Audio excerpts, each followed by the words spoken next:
setembro, celebramos o Dia Internacional da Pessoa Idosa, uma data para refletir sobre o envelhecimento, valorizar a experiência dos mais velhos e garantir seus direitos. Por isso, a Polícia Civil tem a Operação Vetos, que é voltada para o combate de violência contra a pessoa idosa. Por isso, eu converso agora com Franco Abruzzi. Ele que é delegado de polícia, delegado adjunto da Delegacia de Proteção ao Idoso e à Pessoa com Deficiência. Seja bem-vindo. Muito obrigado, é uma satisfação estar aqui. Eu que falo sempre, para as pessoas que eu sou fã da Defensoria Pública, que é um garantidor de direitos das pessoas. Então é uma satisfação muito grande estar aqui e ter recebido esse convite. Ai, que coisa boa receber você também para falar sobre esse assunto tão importante, trazer informações sobre essa operação. Já para começar o nosso bate-papo no Entrevistas DPE, eu gostaria que você explicasse para a gente o que é essa operação, como ela funciona. Então, essa operação, que inicialmente, quando ela foi criada pelo Ministério da Justiça, ela chamava Operação Vetos.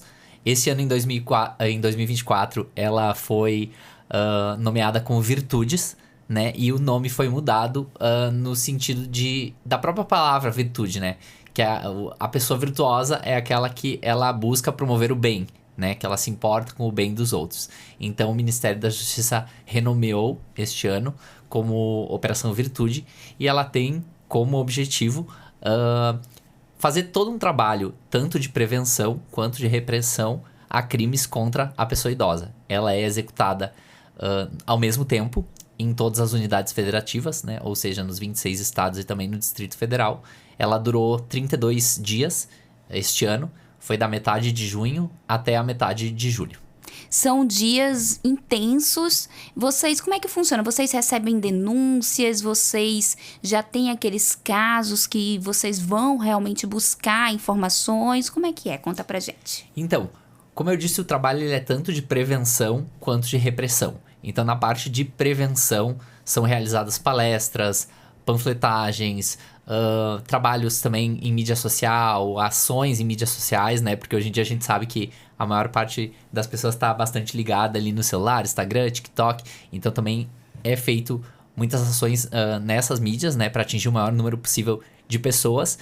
E também tem o trabalho de repressão. Aí o trabalho de repressão, o que é? Ele envolve visitas, apuração de denúncias, registro de boletim de ocorrência, dar seguimentos a investigações. Aqui no estado de Roraima, a operação ela foi realizada na cidade de Boa Vista, em Bonfim, em Caracaraí, em Iracema e também em Rorainópolis. Foi um grupo de aproximadamente 730 policiais envolvidos, porque não é só a Polícia Civil que faz parte dessa operação, Apesar de ter à frente a Polícia Civil por ter uma delegacia especializada de proteção à pessoa idosa, a Polícia Militar, ela também muito contribui. O trabalho na rua, o trabalho de campo é bastante também realizado pela Polícia Militar.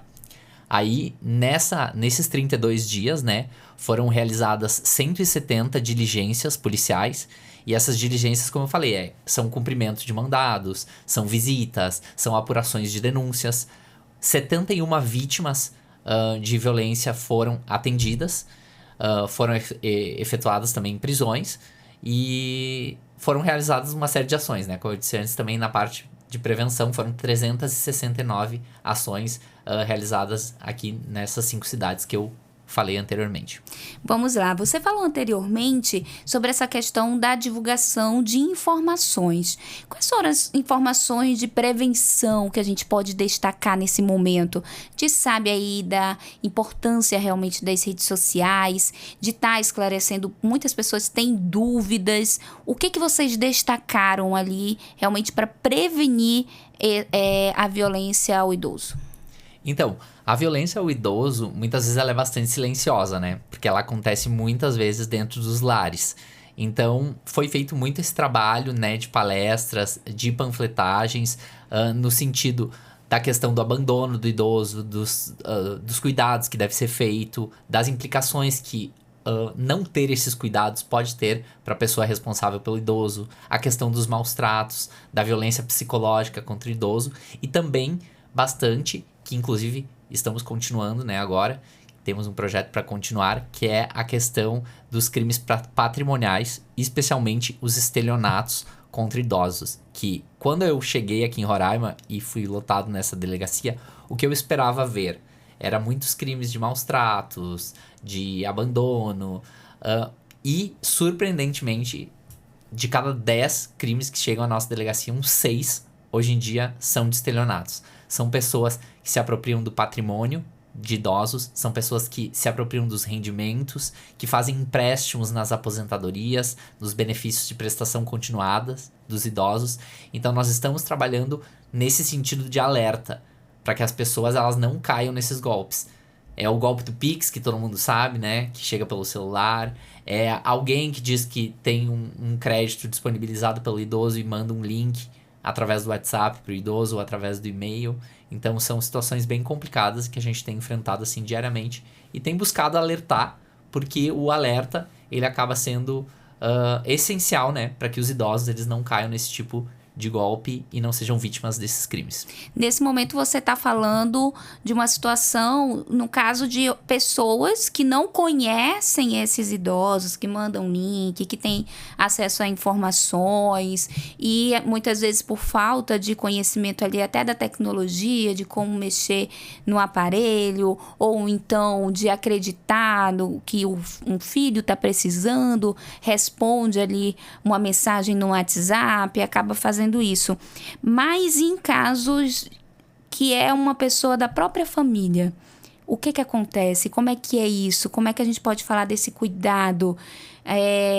A gente percebe que existem vários casos de um filho que faz um empréstimo no nome do pai que já é aposentado, enfim.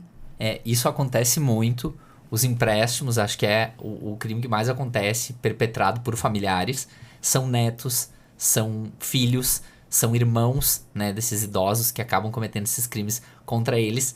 E quando eles chegam, né, na delegacia, o primeiro contato que eles têm com a gente é através do boletim de ocorrência. Então eles fazem esse boletim de ocorrência. Muitas vezes a gente já pede para que eles nos deem uma autorização de quebra de sigilo bancário. Aí nós encaminhamos para as instituições financeiras, né? Solicitamos, então, esses dados para ver a movimentação que houve dentro da conta, para ver se houve algum tipo de contrato assinado, de empréstimo e tal. E muitas vezes, quando eles sabem que foram os filhos, que foram os irmãos, que foram os netos que fizeram, eles querem que a gente não siga com a investigação. Só que os crimes contra o idoso, o estelionato, na verdade, no Código Penal, que está lá no artigo 171, a partir de 70 anos, ele é uma ação pública incondicionada. Ou seja, tu não depende da representação da vítima. E existe também o Estatuto da Pessoa Idosa, que ele traz no artigo 102 o crime de apropriação de bens e proventos da pessoa idosa. E esse também é um crime de ação pública incondicionada. Ou seja, mesmo que a vítima não queira que a gente dê seguimento, a gente dá o seguimento à ação. Porque quando eles sabem que é o familiar, eles se sentem muitas vezes mal com a situação, né? Se sentem assim traídos por esse familiar, mas também não querem ver o filho sendo punido, não querem ver o neto sendo punido. E qual é a penalidade para essa pessoa? Então, os crimes, eles variam, né? Nós temos o estelionato hoje, a pena de 1 a 5. Esse crime de apropriação, eu não sei exatamente qual é a pena, mas é mais ou menos aproximado, acho que é de 1 a 4.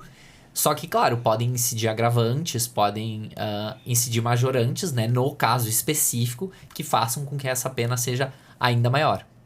Você falou da questão de quando o próprio idoso vai em busca de falar, por que não estou recebendo a minha aposentadoria cheia? Né? Aí acaba descobrindo essa situação. Mas quando é uma outra pessoa, um vizinho, ou de repente um outro neto que percebe essa situação, que medida essa pessoa deve adotar? A primeira medida que essa pessoa deve adotar é fazer o registro da ocorrência, né, para deixar efetivamente anotado aquela data que ela descobriu o fato. E o registro ele pode ser feito tanto na delegacia de proteção ao idoso, né, que está localizado dentro da cidade da polícia, aqui no bairro Canarinho, aqui em Boa Vista, ou a pessoa também pode fazer esse registro pela delegacia virtual. Então, tu faz um boletim de ocorrência da sua própria casa E a gente recebe esse boletim de ocorrência e daí nós damos seguimento, então, nas investigações. Nós vamos chamar a vítima para ser ouvida, vamos pedir esses dados, como eu falei, né, das instituições bancárias. Às vezes a própria vítima já traz, né? Quando são pessoas que têm mais acesso ao aplicativo, às vezes eles têm no celular, na hora eles já mostram no celular, daí já conseguem tirar os extratos pelo celular e já nos dão os extratos. Mas se ela tem um pouco mais de dificuldade, se é uma vítima um pouco mais idosa, né? Porque o idoso, hoje em dia, nós temos com 60 anos a pessoa é considerada idosa, né? E tem pessoas que 60 anos que, né, a gente olha, Sim. parece que tem 30, parece que tem 40 anos. Mas nós temos idosos que são vítimas com 90, com 95. Então, com certeza, essa pessoa com 90, 95, ela vai precisar muito mais do nosso auxílio, né? Porque sozinha, ela provavelmente não vai conseguir descobrir nada, né? Ela não vai conseguir fazer a colheita desses extratos, nem ir no banco pegar um contrato. Por isso que a gente toma essa iniciativa, né? De ir atrás das provas. Você falou anteriormente que foram 5 municípios aqui do estado de Roraima? Isso, 5 municípios. Como é que foi feita a escolha desses municípios para ter essa atenção? É porque eles têm um índice maior de casos, merece essa atenção especial, ou porque realmente foi de uma forma para atender a população de uma forma geral, de forma estratégica, podemos dizer assim. Um fica aqui no sul e o outro lá. Como é que foi essa escolha? Isso, a escolha foi mais uma escolha estratégica, né? Vamos tentar contemplar o maior número de pessoas possível e vamos ver uma logística também que funcione, porque a maior parte dos policiais que estavam envolvidos na operação também residia aqui em Boa Vista, né? Então, tu tem a questão de que é uma operação que ela é financiada pelo Ministério da Justiça, mas ela tem recursos também limitados, né? Então, para tu fazer deslocamento, tu precisa vai muito longe, tu precisa de diária para os policiais, eles precisam se alimentar, tu precisa de combustível. Então, tem toda essa questão estratégica, né? Claro que o ideal seria, ainda mais em Roraima, que é um estado pequeno, vamos abranger todos os municípios. Só que hoje, infelizmente, a gente sabe que nós não teremos nem efetivo suficiente para estar em todos os municípios apurando todas as denúncias e todos os casos que acontecem, né? Sim.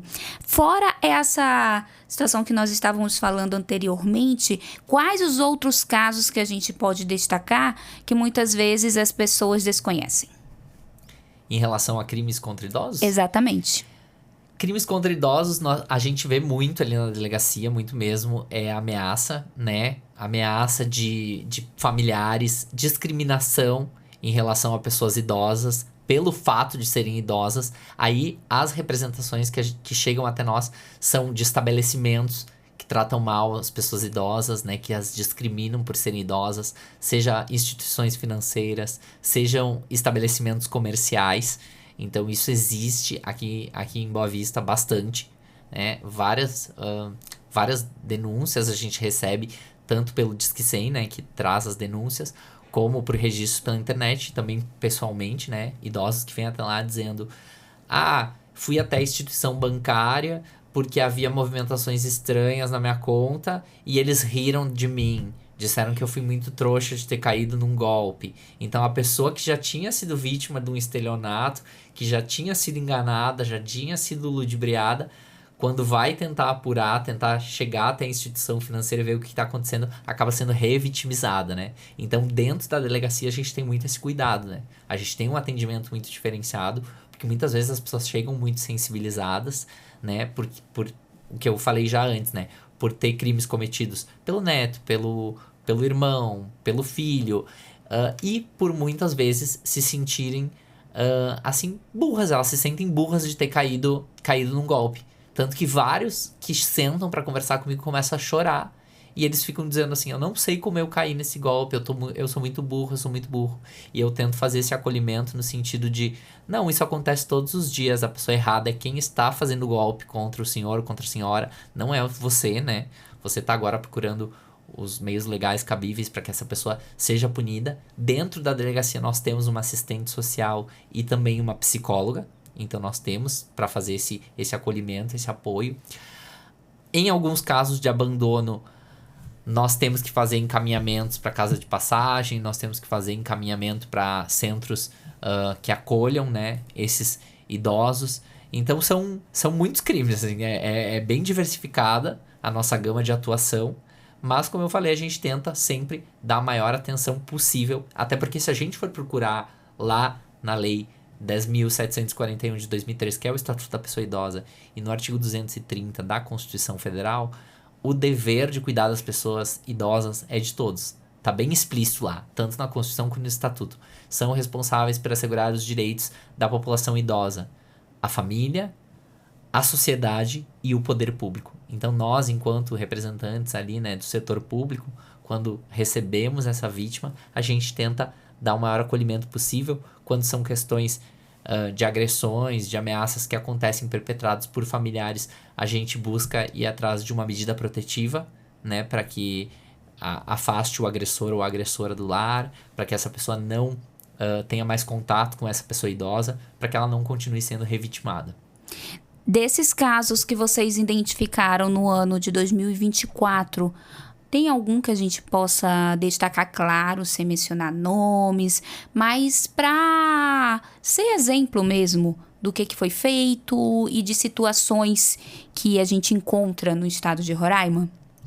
Teve um caso que a mim me deixou assim bastante perplexo, olhando, porque eu não estava nas diligências, né, realizadas, mas os agentes que estiveram, né, na casa, porque foi uma denúncia anônima de que uma filha não estaria cuidando do pai, né?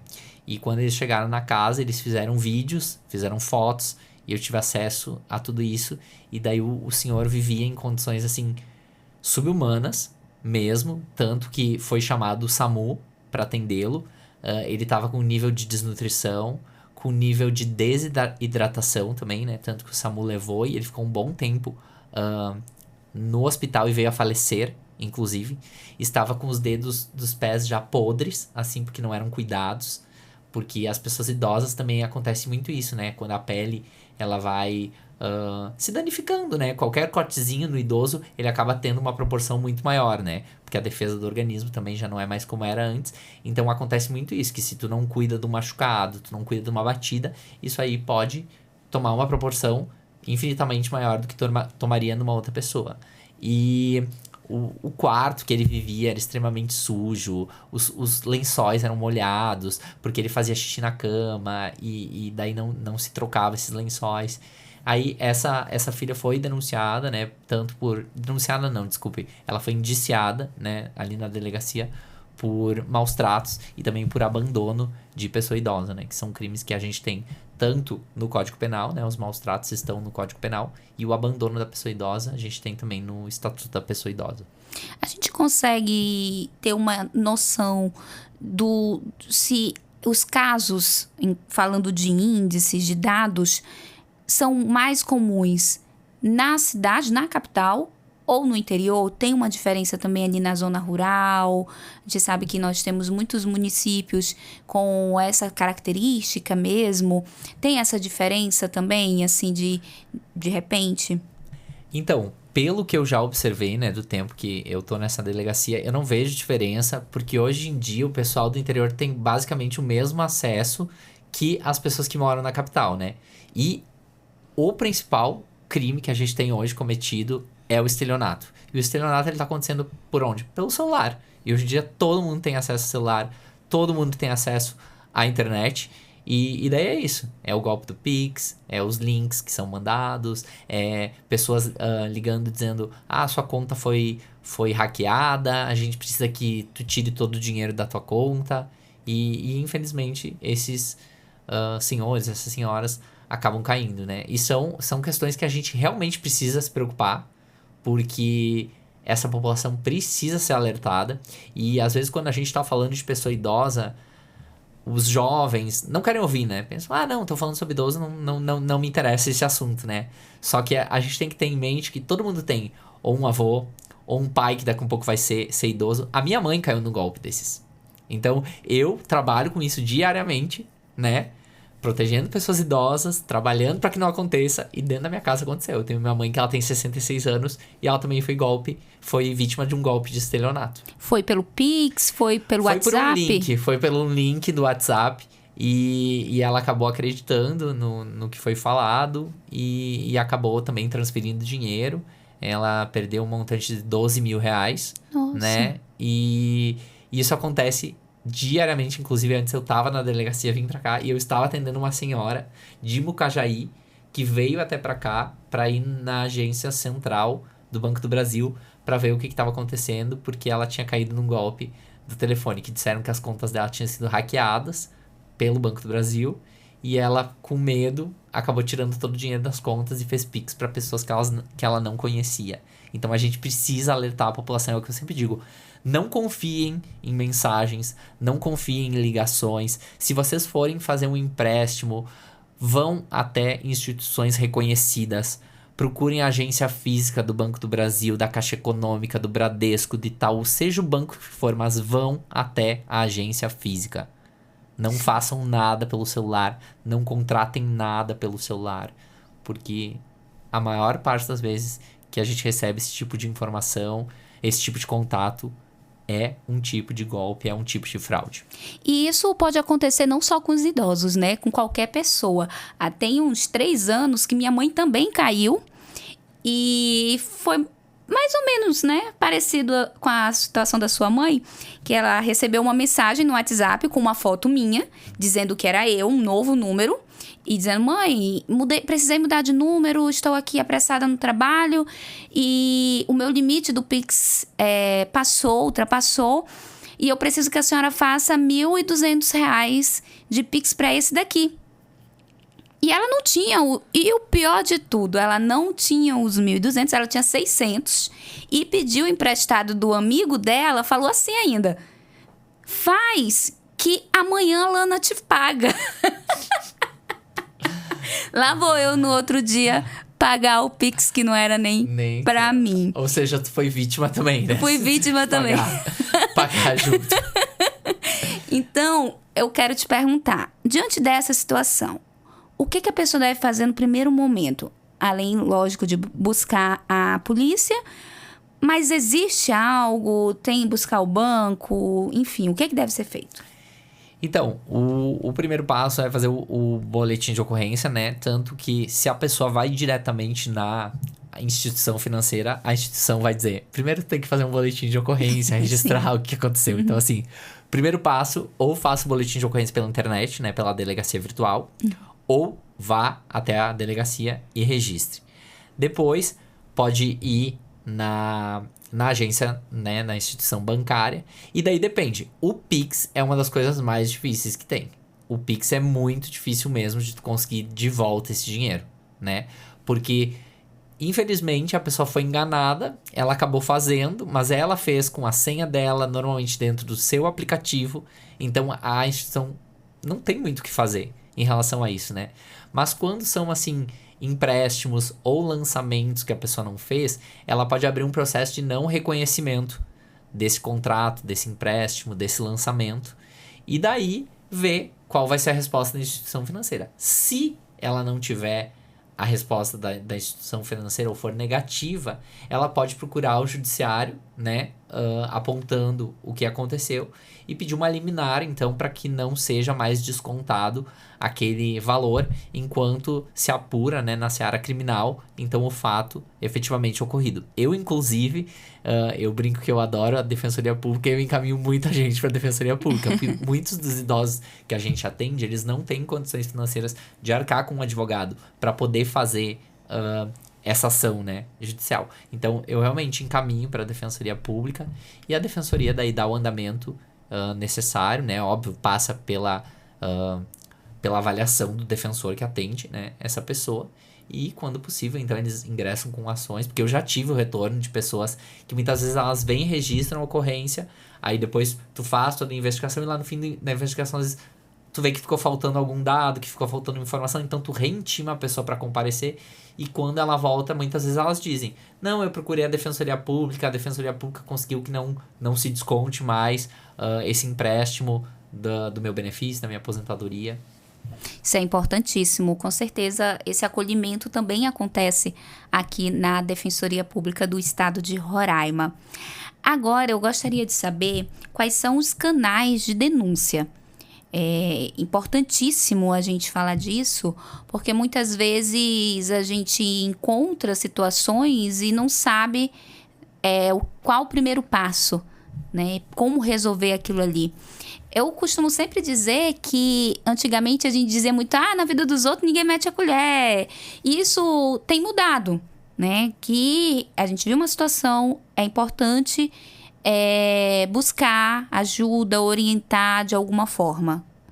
Me corrija se eu estiver errada. Não, é isso mesmo, é isso mesmo. Vários casos que a gente teve que deram investigações, que resultaram em indiciamentos de pessoas. Esse do senhor que eu contei, né, que a filha foi indiciada por maus tratos e abandono, foi através de uma denúncia anônima, né? Existe o Disque 100, que as pessoas podem fazer uma denúncia anônima quando não querem se identificar.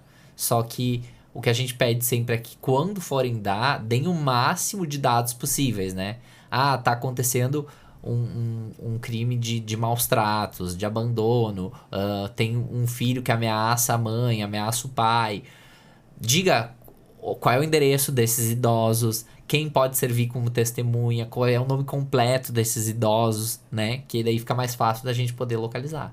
Também através da Secretaria da Assistência Social no município, pode ser feito também denúncias que eles acabam nos encaminhando, né? A própria Secretaria Estadual também, a CETRABS, se chegarem denúncias para eles lá, eles vão nos encaminhar. Se a pessoa não quer ir até a delegacia, pode fazer o registro do boletim de ocorrência na delegacia virtual. Para mim, hoje, o canal que eu mais indico, que é o mais rápido também, é através da delegacia virtual. É chegar lá, registrar um boletim de ocorrência, porque depois esse boletim de ocorrência vem direto pra gente. Então, se tu registrar hoje, provavelmente fim da tarde ou amanhã eu já estarei avaliando esse boletim de ocorrência. Que às vezes se tu procura a Secretaria de Assistência Social ou algum conselho de assistência social, às vezes até que eles façam um relatório, até que eles encaminhem, vem por e-mail, até que a gente abra o e-mail, olhe, faz, às vezes demora vários dias, né? Então o boletim de ocorrência ainda é a melhor forma de se fazer uma denúncia, de se chegar a conhecimento da nossa parte desses crimes que acontecem contra pessoas idosas. Agora pra gente ver, né, como tudo tem os dois lados, né? A tecnologia aí mostrando o lado ruim da situação e a tecnologia também ajudando dessa forma. Sim. Bastante interessante também a gente avaliar desse jeito. E como você avalia, então, de forma geral, a operação? A gente já está caminhando aí para o final do nosso bate-papo.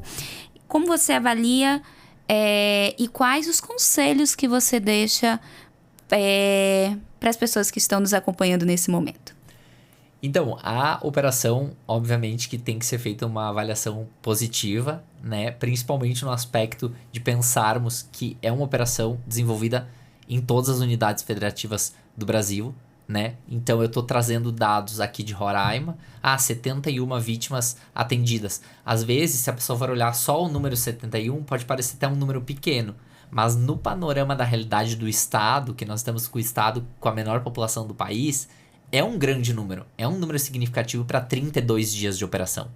Porque a operação só dura 32 dias. E como eu sempre digo, uma vítima que seja atendida já é muita coisa.